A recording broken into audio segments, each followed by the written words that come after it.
여러분 안녕. 오랜만이에요. 이렇게 우리가 안 본지 3주, 4주 정도 되었는데요. 빨리 이제 코로나가 끝나고 우리 임마누엘 교회 친구들 여러분을 빨리 만나서 같이 얘기도 하고 같이 식사도 하고 싶어요. 그래서 아직 안 끝난 코로나 때문에 전도사님이 우리 같이 하나님 말씀을 공부하기 위해서 어, 이렇게 방송 이렇게 찍게 되었어요.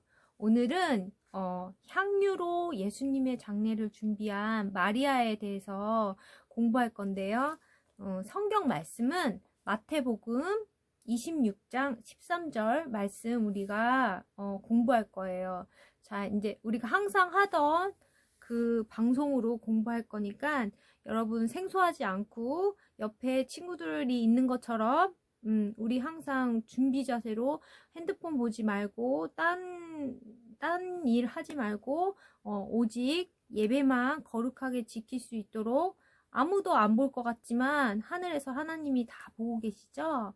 그러니까 여러분 꼭 거룩하게 하나님께 거룩하게 예배 드리는 예배 시간이 되었으면 좋겠어요. 우리 빨리 기도해서 이제 서로 만나서 예전처럼 기쁨의 예배 드리길 기도드려요. 원하고. 자, 이제 말씀으로 들어가 볼게요. 자, 기도하고 시작할게요. 다 두 손 모으고 눈 감고 기도손 하시고. 사랑의 주님, 오랜만에 주님에게 어린이 예배를 드려옵니다. 예전처럼 우리가 같이 모여 드리진 못하지만 각자의 예배의 처소에서 주님께 거룩한 예배를 드려옵니다. 주님께서 예배 자리에서 함께 해주셔서 주님의 임재가 가득한 예배가 되어지게 하여 주시옵소서. 예수님 이름으로 기도드려옵니다. 아멘. 자, 향유로 예수님의 장례를 준비한 마리아에 대해서 우리 한번 오늘 공부해 볼 거예요. 자, 말씀은 마태복음 26장 13절 말씀 다 같이 한번 읽어볼게요. 내가 진실로 너희에게 이르노니 온 천하에 어디서든지 이 복음이 전파되는 곳에서는 이 여자가 행한 일도 말하여 그를 기억하리라 하시니라. 마태복음 26장 13절 말씀. 아멘.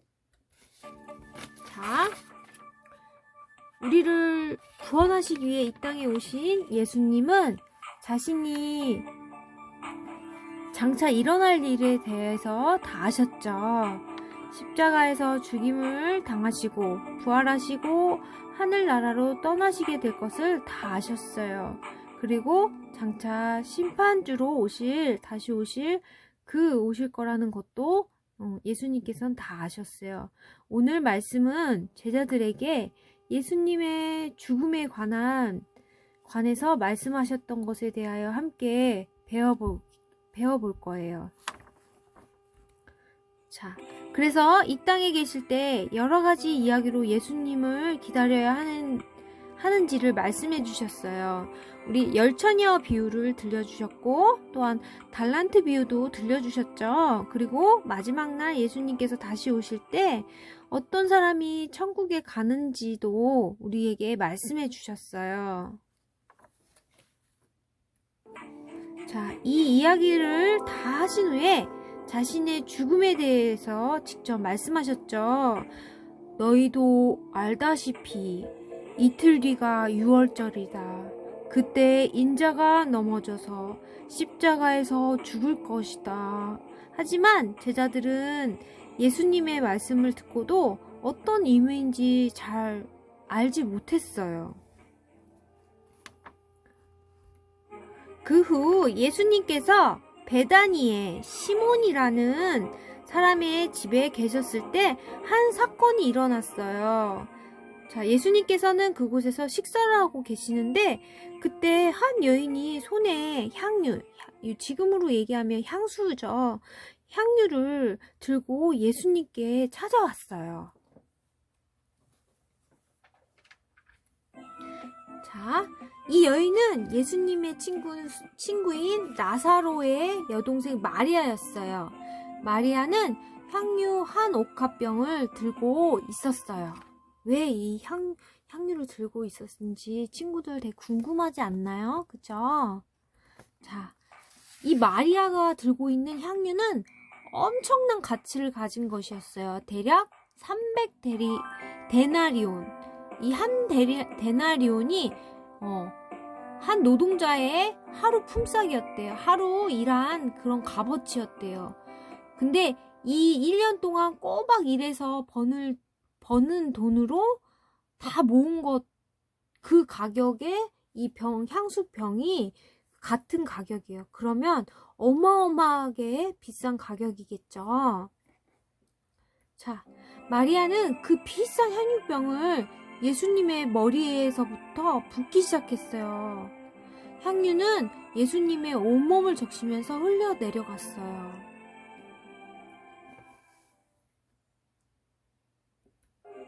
온 방 안에는 그 여인이 뿌린 향기로 냄새가 가득 찼어요.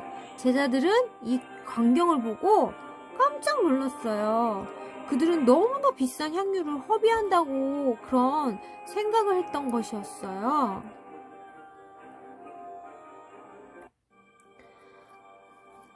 그리고 제자들 중 몇은 화를 내면서 그 여인에게 말했습니다. 아니, 당신은 왜 이 비싼 향유를 이렇게 허비하는 것이오?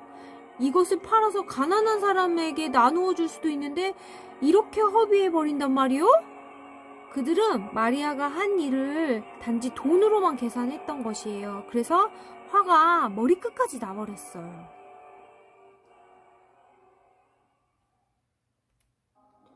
하지만 예수님께서는 마리아가 한 그 일을 가치 있는 참된 의미를 다 아셨던 것이죠. 그것은 장차 십자가에서 우리 죄 때문에 죽으실 그런 예수님의 몸에 대해서 장례를 준비한 것이기 때문이죠.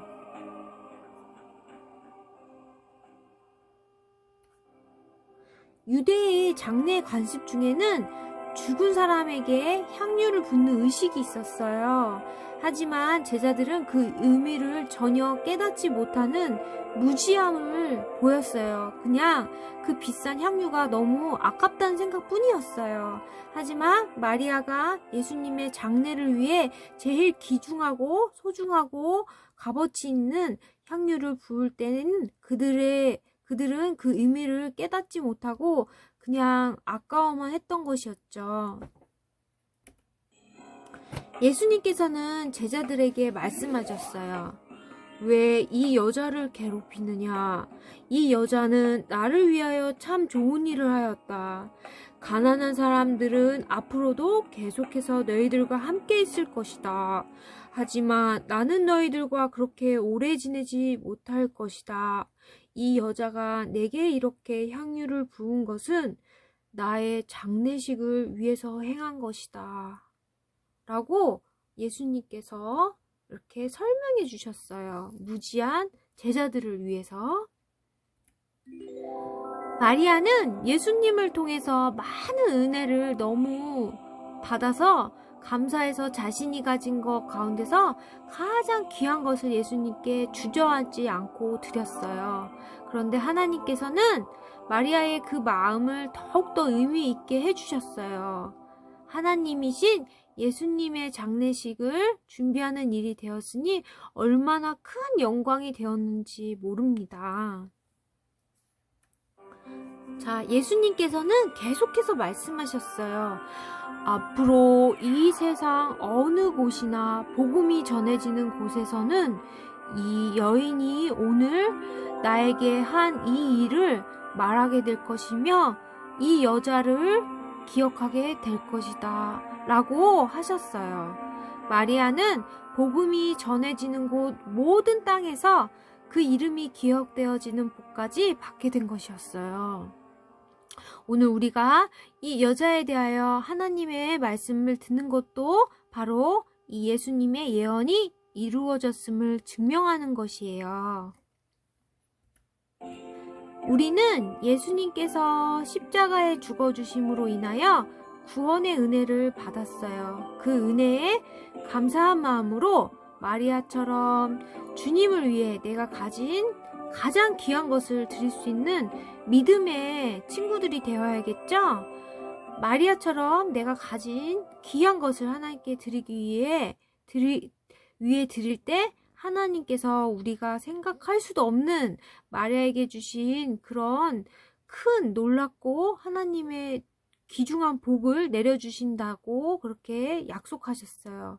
요즘처럼 밖에 나가지 못할 때는 가족들과 같이 가정예배를 드리며 하나님께 우리 임마누엘 어린이들에게 복 주시고 마리아처럼 칭찬하시고 기뻐하시는 그런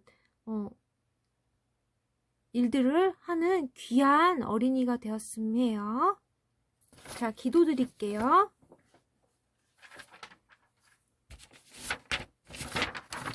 자, 사랑의 주님, 오늘은 예수님께 받은 은혜로 감사하며 귀한 것을 드리는 마리아의 모습을 본받을 수 있도록 도와주세요.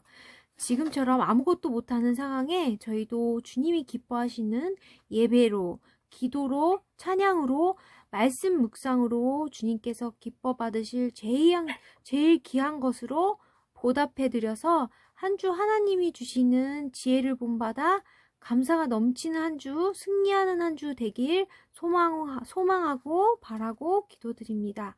예수님 이름으로 기도드립니다. 아멘. 우리 주기도로 예배 마지막 순서 마치겠습니다.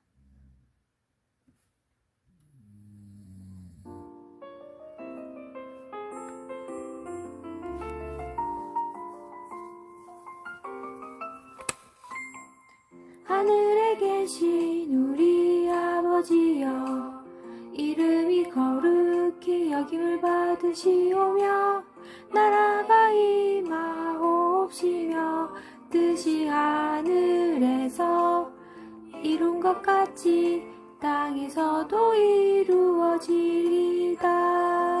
오늘날 우리에게 일용할 양식을 주옵시고 우리가 우리에게 죄 지은 자를 사하여 준 것 같이 우리 죄를 사하여 주옵시고 우리를 시험에 들게 하지 마옵시고 다만 악에서 구하옵소서. 대개 나라와 권세와 영광